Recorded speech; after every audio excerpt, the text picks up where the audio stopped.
Приехали домой.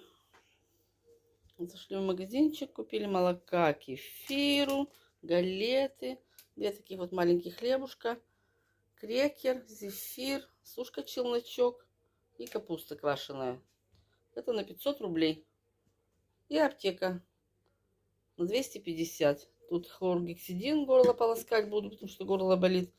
1 спиртовой, это палочку для уколов, а мне тоже этот, ну, беру, когда я кровь, для глюкометра, короче.